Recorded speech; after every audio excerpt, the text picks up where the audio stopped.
नमस्कार, सुप्रभात। स्वागत आज की इस प्यारी सी सुबह में आप सभी प्यारे-प्यारे दर्शकों का। मित्रों, जीवन के लिए कहा जाता है कि जीवन में हम आज जो भी हैं या कल जो भी होंगे, वो अपने विचार के कारण, अपने संकल्प के कारण होंगे। बहुत सुंदर सा क्रम किसी ने बताया है कि विचार करो अपने विचार पर अर्थात संकल्प पर, क्योंकि संकल्प ही बोल बनते हैं। विचार करो अपने बोल पर, क्योंकि बोल ही आपके कर्म बनते हैं।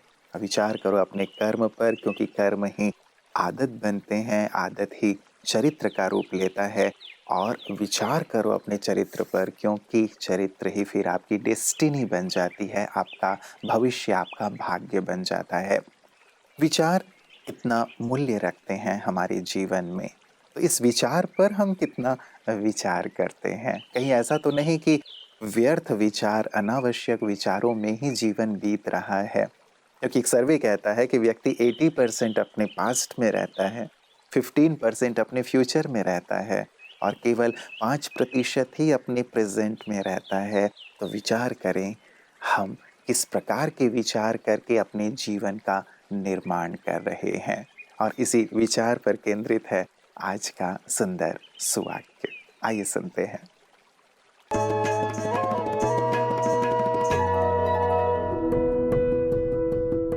संकल्पों का विराम है सबसे सुंदर विश्राम।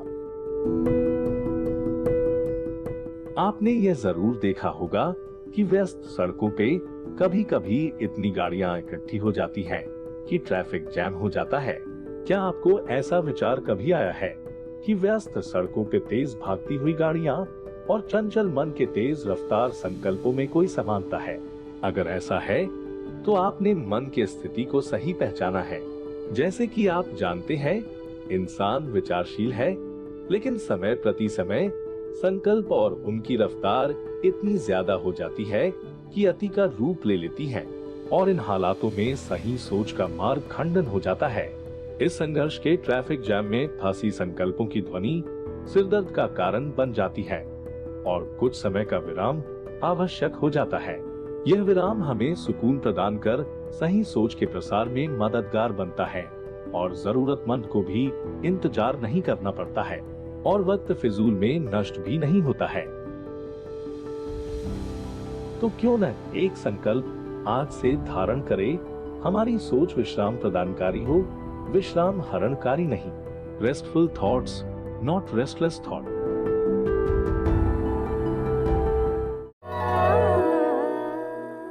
एक बहुत ही प्यारा सा एग्जाम्पल किसी ने दिया जो सत्य घटना पर आधारित था कि एक यंग लेडी जो 25 इयर्स की थी, उसको ब्रेस्ट कैंसर हो गया। किसी को नहीं था परिवार में, उसे हो गया 25 साल की उम्र में। और जब जड़ में गए डॉक्टर तो ये पाया कि वो बार बार ये सोचती थी कि कहीं मुझे ब्रेस्ट कैंसर ना हो जाए, मुझे ब्रेस्ट कैंसर ना हो जाए। क्योंकि जब वो किसी को देखती थी इस तकलीफ में तो उसे मन में ये संकल्प बार बार आता था और इस संकल्प ने जैसे उत्पत्ति कर दी ब्रेस्ट कैंसर की। तो क्यों हम अनावश्यक, व्यर्थ या नेगेटिव विचार से अपने आप को प्रभावित करें, बीमार करें। इस बीमारी से दूर रहें और आइए चलें इसी के साथ आज सुनते हैं आपकी सेहत आपके हाथ में सुंदर बात। ओम शांति फ्रेंड्स। दोस्तों, आपने बहुत बार सुना होगा गठिया की बीमारी।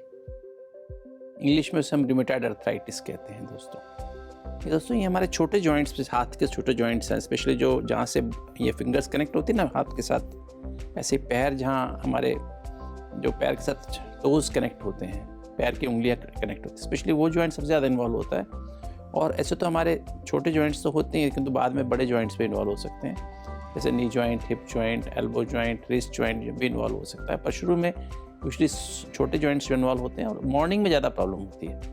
जैसे आप उठते हैं, मॉर्निंग स्टिफनेस होती है, उठने को मुट्ठी बंद करने में दिक्कत होगी, चलने में दिक्कत होगी। जैसे जैसे आप चलेंगे तो ये जॉइंट्स खुलते जाएंगे। ऐसे आप किसी दिन में भी आप रेस्ट करते हैं तो उसमें भी उठने के बाद थोड़ा आपको मुश्किल हो सकती है, डिफ़िकल्टी हो सकती है। तो ये जो बीमारी है ये ज़्यादातर बहनों को ज़्यादा होती है और ये एक तरह की ऑटो इम्यून डिजीज़ है।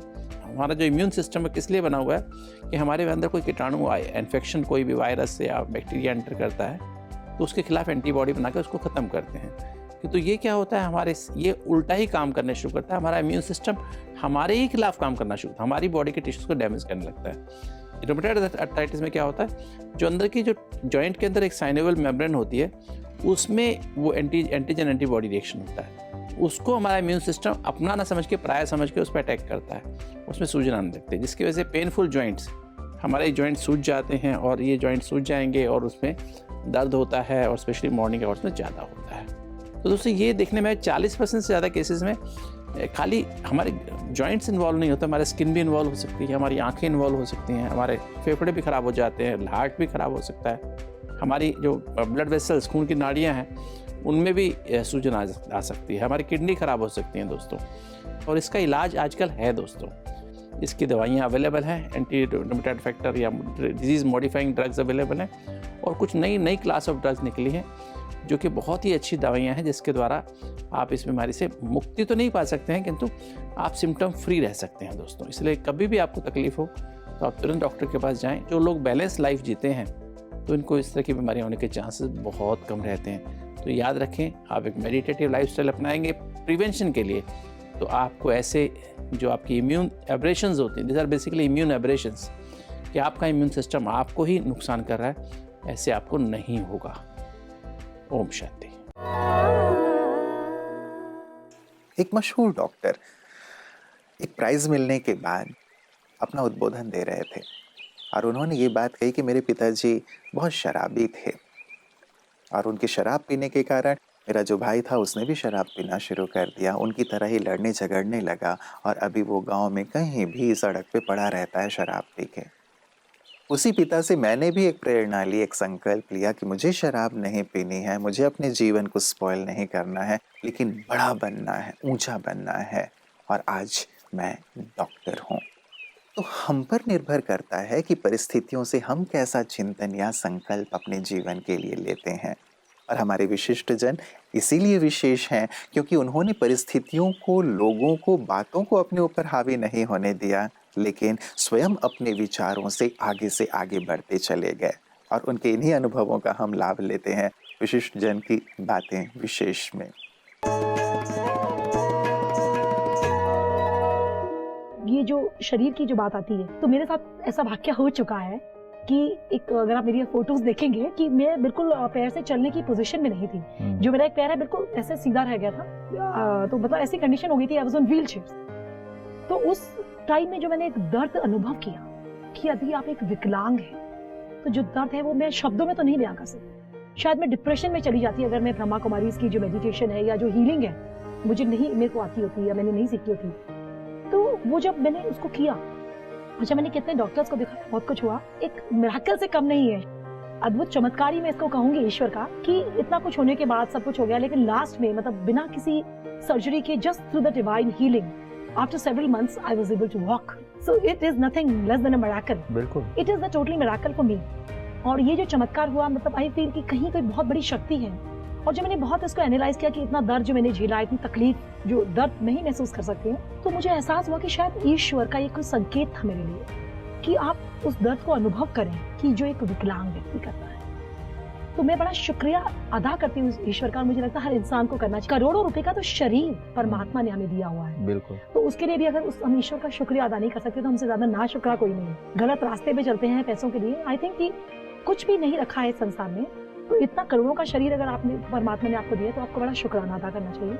और उसके बाद मैंने क्या किया कि जो हैंडीकैप बच्चे हैं, जो विकलांग बच्चे हैं, तो उनके पास मेरे आप फोटोज देखिएगा कि उनके साथ मैंने जाना शुरू किया। अगर मैंने जन्मदिन ही मनाना है तो उनके साथ ही मनाना है, उनके साथ जाती थी, उनके बीच में जाती थी, जो भी मैं कर सकती हूँ उनके लिए, उनको कलर्स या जो भी चीज़ें मैं डिस्ट्रीब्यूट कर सकती हूँ।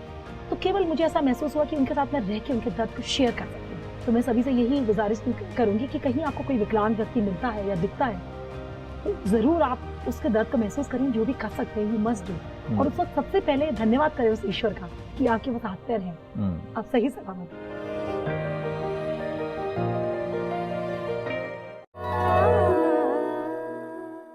कई बार सारा दिन निकल जाता है, शाम को, रात को जब हम बैठते हैं तो लगता है कि अरे सारे दिन हम जो सोच रहे थे क्या इसकी आवश्यकता है, थोड़ी देर के लिए भी बैठ कर के आप सोचें ना, अपने विचारों पर ध्यान दें, संकल्पों पर ध्यान दें, जो आप सोच रहे हैं उस पर ध्यान दें, तो आप पाएँगे कि जो आप सोच रहे हैं उसकी ज़रूरत नहीं है, आवश्यकता नहीं है। तो क्यों ना थोड़ा-सा अपने ऊपर ध्यान रखते हुए हम व्यर्थ और नकारात्मकता से मुक्त होते हुए सकारात्मकता की ओर चलें। और इसमें बहुत ज़्यादा मदद करता है आध्यात्म। ब्रह्मा कुमारियाँ यही सुंदर आध्यात्मिक ज्ञान और बातें सब तक पहुँचा रही हैं कि कैसे ज्ञान के माध्यम से, योग के माध्यम से आप अपने संकल्पों को नियंत्रित कर सकते हैं। आप मास्टर बन सकते हैं अपने संकल्पों के, विचारों के। ये आपके हाथ में होना चाहिए कि मुझे क्या सोचना है और क्या नहीं सोचना है। और ये नियंत्रण सहज योग के माध्यम से अपने जीवन में लाया जा सकता है। और यही सुंदर प्रयास, सेवा ब्रह्मा कुमारियाँ कर रही हैं, जिसे हम पीस न्यूज़ हाइलाइट्स में देखते हैं। आइए देखें। ब्रह्मा कुमारी संस्था के प्रत्येक परिसर में शिवरात्रि का पर्व बहुत उमंग उत्साह के साथ मनाया जाता है और इसी उपलक्ष्य में राजस्थान माउंट आबू स्थित ब्रह्मा कुमारीज मनमोहिनी वन परिसर में शिव जयंती का उत्सव भव्य रीति से मनाया गया, जिसमें संस्था की मुख्य प्रशासिका आदरणीय राजयोगिनी ब्रह्मा कुमारी दादी रतन मोहिनी जी के साथ साथ वरिष्ठ भाई एवं बहनें भी शामिल थे। इस मौके पर उपस्थित वरिष्ठ जनों ने अपनी शुभ प्रेरणाएं भी व्यक्त की। शिव जयंती के पर्व की बहुत बहुत बधाई। तब बाबा का कलयुग अंत में बाबा का अवतरण होता है, तो बाबा के साथ साथ हम ब्राह्मणों का भी एक दिव्य अलौकिक जन्म है, इसलिए इसके पश्चात परमात्मा शिव का ध्वजारोहण किया गया।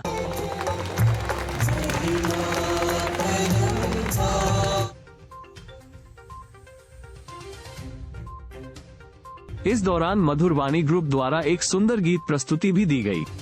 अंत में कुमारियों ने एक सुंदर नृत्य प्रस्तुति से उपस्थित सभी भाई बहनों का मन मोह लिया।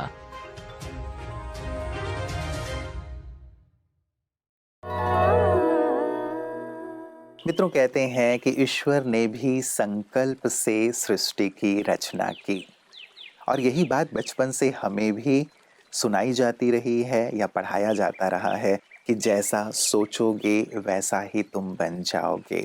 तो क्यों ना हम अपने संकल्पों पर विशेष विशेष ध्यान दें कि हम किस प्रकार के संकल्प रच रहे हैं, क्योंकि जो रचेंगे वही हम बनेंगे। उसी चीज़ को जैसे हम आकर्षित करते हैं, ये भी एक आकर्षण का सुंदर सिद्धांत है जिस पे आपने कई बार सुना होगा।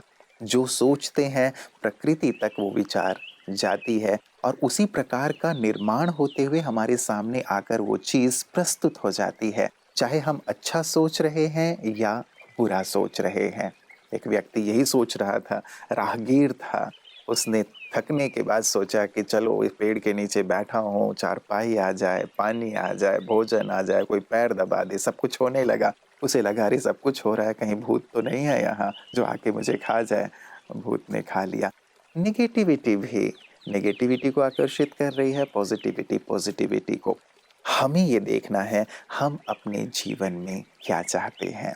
आप सभी बुद्धिमान हैं, पॉजिटिविटी को ही पसंद करेंगे और जीवन को श्रेष्ठता की ओर ले चलना पसंद करेंगे। तो क्यों ना अपने विचारों को हम सकारात्मक और श्रेष्ठ बनाएं, ताकि जीवन सफलता की सीढ़ियां चढ़ती चली जाए।